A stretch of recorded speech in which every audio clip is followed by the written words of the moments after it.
அன்பார்ந்த இணையதள நேயர்களே, மீண்டும் www.qcrc.in என்ற இணையதளத்திற்காக நியூஸ் தமிழ் செய்தி அறிக்கையில் உங்களை சந்திப்பதில் பெருமகிழ்ச்சி அடைகிறோம். இன்று 3 ஆகஸ்ட் 2009க்கான முக்கிய செய்திகளை தற்போது பார்க்கலாம். உத்தரப்பிரதேச மாநிலம் மண்டல்கான் பகுதி மிகவும் பின்தங்கிய பகுதியாக அறிவித்து அதற்கு 8000 கோடி ரூபாய் ஒதுக்க வேண்டும் என்று காங்கிரஸ் பொதுச் செயலாளர் ராகுல் காந்தி அவர்கள் பிரதமரை வலியுறுத்தியவுடன் பிரதமர் அது தொடர்பாக ஆய்வு செய்ய வளர்ச்சி ஆணையம் ஒன்றை மத்திய அரசு நியமித்துள்ளதாக கூறியதாகவும், இதற்கு மாநில அரசுக்கு எந்த அறிவிப்பும் செய்யாமல் மத்திய அரசு மாநில அரசு விவகாரத்தில் தலையிடுகிறது என்று கூறி பாராளுமன்றத்தில் பாரதிய ஜனதா கட்சி மற்றும் பகுஜன் சமாஜ் கட்சிகள் கடும் ரகளையில் ஈடுபட்டதால் அவை ஒத்திவைக்கப்பட்டதாக டெல்லியிலிருந்து தகவல்கள் வெளிவந்து கொண்டிருக்கிறது.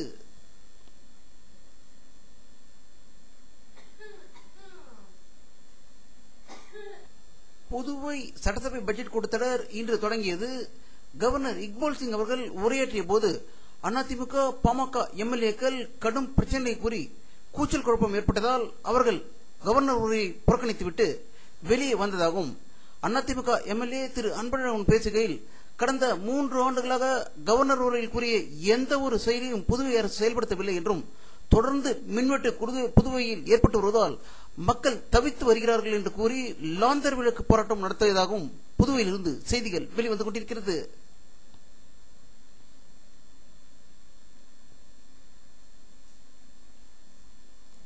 சிவகாசியில் ஏற்படும் வெடி விபத்துகளை தவிர்ப்பதற்காக தமிழக அரசு உச்சக்கட்ட நடவடிக்கை எடுப்பதாக செய்திகள் வந்து கொண்டிருந்த நிலையில், சிவகாசி அருகே இன்று ஏற்பட்ட வெடி விபத்தில் ஒரு பெண் ஒருவர் பலியானதாக மற்றொரு அதிர்ச்சி தகவல் சிவகாசியிலிருந்து வெளிவந்து கொண்டிருக்கிறது.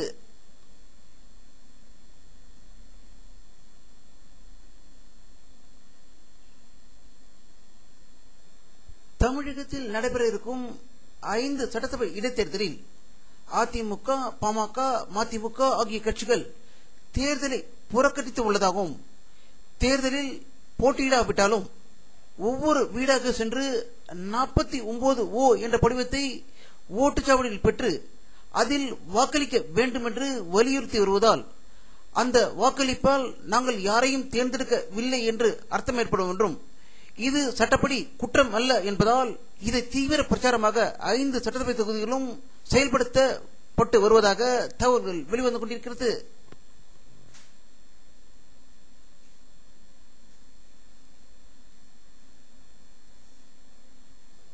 சென்னை கிண்டியில் உள்ள சிப்பட் பயிற்சி நிறுவனத்தில் புதிய அதிநவீன பயிற்சி கூடத்திற்கான அடிக்கல்லை நாட்டு பேசிய மத்திய ரசாயன அமைச்சர் திரு மு க அழகிரி அவர்கள் ஸ்பிக் உர தொழிற்சாலையை 1 மாதத்தில் திறக்க நடவடிக்கை எடுக்கப்பட உள்ளதாகவும், மதுரையில் அதிநவீன வசதிகளுடன் சிப்பட் நிறுவனம் ஒன்று துவங்கப்பட இருப்பதாகவும் அதற்கான முயற்சியை மேற்கொள்ள இருப்பதாக அவர் தெரிவித்ததாக சென்னையிலிருந்து தகவல்கள் வெளிவந்து கொண்டிருக்கிறது.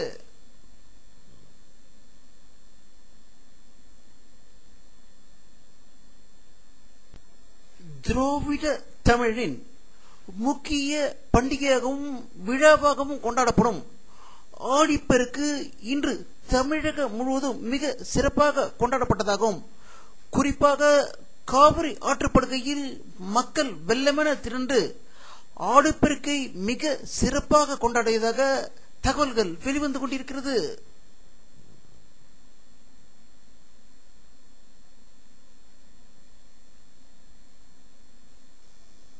அரியலூர் அருகே உள்ள செந்தூரை பகுதியில் 41 டைனோசர் முட்டைகள் கண்டு எடுக்கப்பட்டுள்ளதாகவும், கும்பகோணத்தில் வரலாற்று தொல்வியலாளர் குடவாயில் சுந்தர வேலு செய்தியாளர்களிடம் கூறுகையில், அரியலூர் மாவட்டத்தில் தற்போதுள்ள நிலப்பகுதிகள் கோடிக்கணக்கான ஆண்டுகளுக்கு முன் கடல் பகுதிகளாக இருந்துள்ளன என்றும், பூமிக்கு அடியில் உள்ள பாறைத்தட்டுகள் ஒன்றன் மீது ஒன்று ஏறிக்கொண்டிருப்பதால் அரியலூர் பகுதி மேலே உயர்த்தப்பட்டு கடல் நீர் வடிந்தது வற்றியுள்ளது என்றும், இந்த அரியலூர் மாவட்டம் செந்தூரைக்கு அருகில் 10 அடி ஆழத்தில் இந்த 41 முட்டைகள் கண்டெடுக்கப்பட்டதாகவும், இவற்றில் பல உடைந்து காணப்படுகிறது என்று அவர் கூறியதாக கும்பகோணத்திலிருந்து செய்திகள் வெளிவந்து கொண்டிருக்கிறது.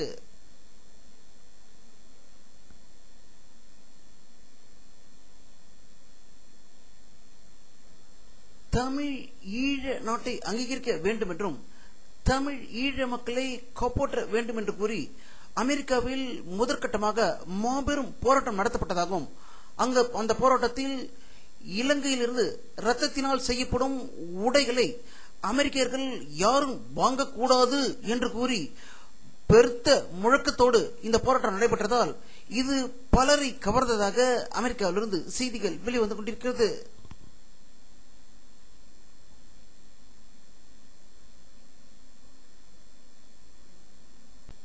சுவிட்சர்லாந்து நாட்டில் சுரிச் நகரில் சுவிஸ் தமிழர் பேரவை சார்பில் ஏற்பாடு செய்யப்பட்டிருந்த தமிழ் ஈழ சுதந்திர போராட்டத்தில் அனைவரும் ஒன்றுபட்டு தமிழீழ சுதந்திர போராட்டத்தை ஊக்குவிக்க வேண்டும் என்று வலியுறுத்தி ஒரு மாநாடு நடைபெற்றதாக சுவிட்சர்லாந்திலிருந்து தகவல்கள் வெளிவந்து கொண்டிருக்கிறது.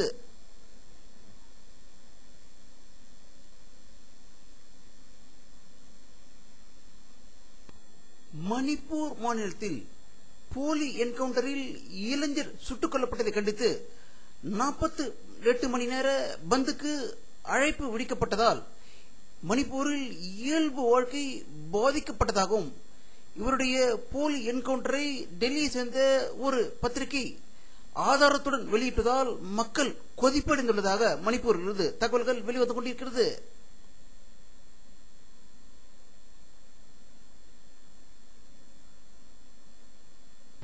ஆந்திர மாநிலத்தில் கிடைக்கும் எரிவாயுக்களை பிரித்துக் கொள்வதில் அனில் அம்பானி முகேஷ் அம்பானி இடையே கடும் மோதல் நிலை வந்த நிலையில் மத்திய அமைச்சர் முரளி தோரா அவர்கள் முகேஷ் அம்பானிக்கு சாதகமாக செயல்பட்டு அதிலிருந்து சில ஆதாயங்களை பெற ஆசைப்படுகிறார் என்று பாராளுமன்றத்தில் பிரச்சனையை எழுப்பிய எதிர்க்கட்சிகள் பெரும் ரகளையில் ஈடுபட்டதால் பாராளுமன்றம் ஒத்திவைக்கப்பட்டதாகவும் முரளி தோரா அவர்கள் செய்தியாளர்களிடம் பேசுகையில் இந்தியாவில் கிடைக்கும் எரிவாயுகள் அனைத்தும் இந்திய மக்களின் சொத்து என்று கூறியதாக டெல்லியிலிருந்து தகவல்கள் வெளிவந்து கொண்டிருக்கிறது.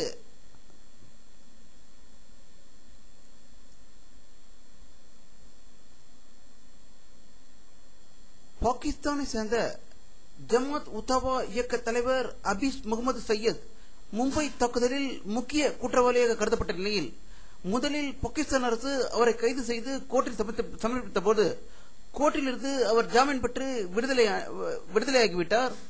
அவரை மீண்டும் கைது செய்வதற்காக மேல்முறையீடு செய்த போது இதனுடைய வழக்கின் விசாரணையை காலவரையின்றி ஒத்தி வைத்ததால் இந்திய அரசு அதிர்ச்சி அடைந்திருப்பதாக தகவல்கள் வெளிவந்து கொண்டிருக்கிறது. ஆப்கானிஸ்தானில் அதிபர் தேர்தல் நடக்க இருக்கும் நிலையில் அங்கு நடந்த ஒரு பயங்கர வெடிகுண்டு விபத்தில் 12 பேர் உயிர் இழந்ததாகவும் அது சாலை ஓரத்தில் வைக்கப்பட்டதால் அங்கு பெரும் பரபரப்பு ஏற்பட்டதாகவும் பல வாகனங்கள் சிதைந்ததாகவும் மக்கள் நெருக்கம் மிகுந்த பகுதியில் நடந்தால் பெரும் பரபரப்பு ஏற்பட்டுள்ளதாக காபூலில் இருந்து தகவல்கள் வெளிவந்து கொண்டிருக்கிறது.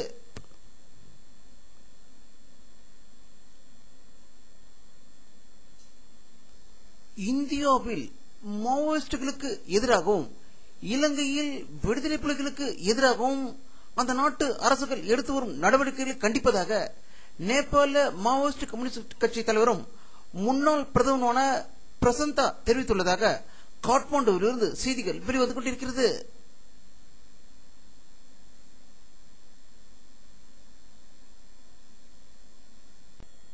ஜெர்மன் நாட்டின் தனியாருக்கு சொந்தமான சரக்கு கப்பலை சொமாலிய கொள்ளையர்கள் பிரித்து வைத்திருந்த நிலையில் சொமாலிய கொள்ளையர்களுக்கு 2.7 மில்லியன் அமெரிக்க டாலர் பணத்தை ஜெர்மன் கம்பெனி வழங்கியதால் அந்த பணத்தை அவர்கள் சரியாக எண்ணிவிட்டு பின்பு கப்பலை விடுவித்ததாக ஜெர்மனியிலிருந்து தகவல்கள் வெளிவந்து கொண்டிருக்கிறது.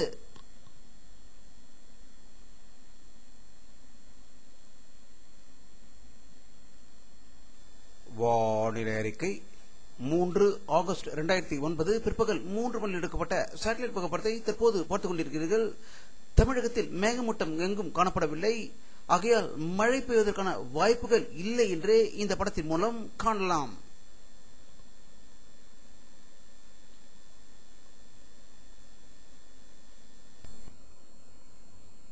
இத்துடன் இந்த செய்தி அறிக்கை நிறைவடைகிறது.